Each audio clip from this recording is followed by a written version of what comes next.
Ity vidéo ity dia manampy anao ahitendry rythmique Zouklov. Azadina fa efa mivoaka ny pack vidéo fianarantsika rythmique malagasy maro. Misy Tsapik, Salegy, Mangaliba, Malesa sy Afrobeat ary ny Zouklov. Fa eto dia sombony amin'ny Zouklov zaraiko aminao amin'ity vidéo ity. Misy karazana fomba fitendry maromaro amin'ny Zouklov fa isika no mitsinjara izay ianarantsika voalohany aloha. Eto zao dia ohatra hoe tonalité de ré zao le izy.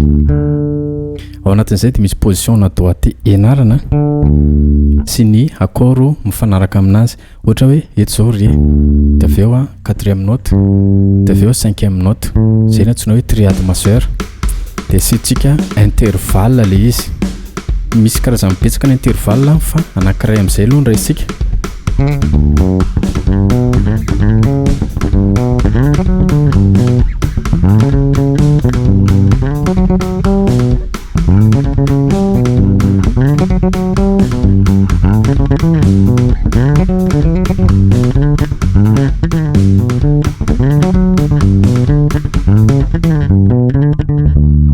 Izay dia intervalle tierce no lalaovintsika ao anatin'ny position na doigté anankiroa.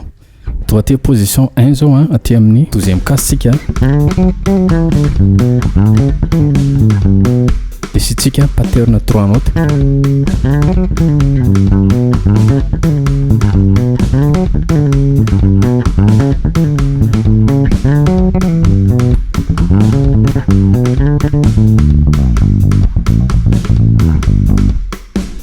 Zay rythmique zay dia Kassav Zouklov.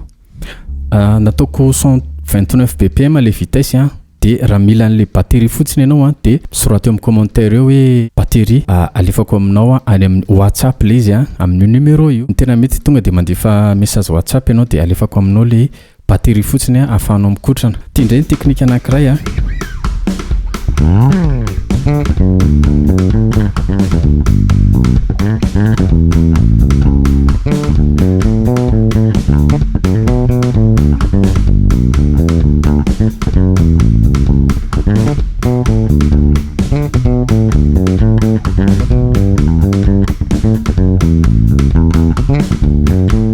raha miditra mineur izy dia ahoana?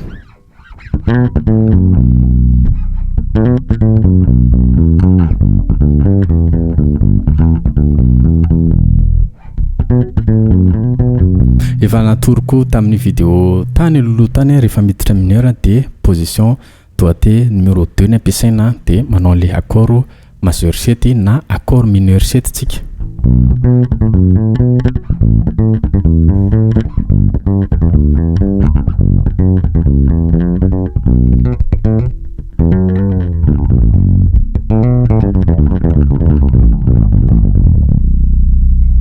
Zay ny vidéo itsika raha liana ianao cours en ligne ka te ahazo exercice isan'andro averiko. Raha te ahazo exercice isan'andro ianao amin'ny fikotranana basy dia tadidio fa vitantsika ao anatin'ny 3 mois ny cours en ligne niveau anankiray. Raha ohatra ka niveau débutant ianao dia 3 mois ny vita ny niveau débutant. Dia manasanao hiditra message amin'ny numéro WhatsApp io raha liana ny amin'izay. Mazotoa mikotrana aza avela mipetrapetraka ny gitara basy fa andao ikotranana. Vitanao io veloma daholo.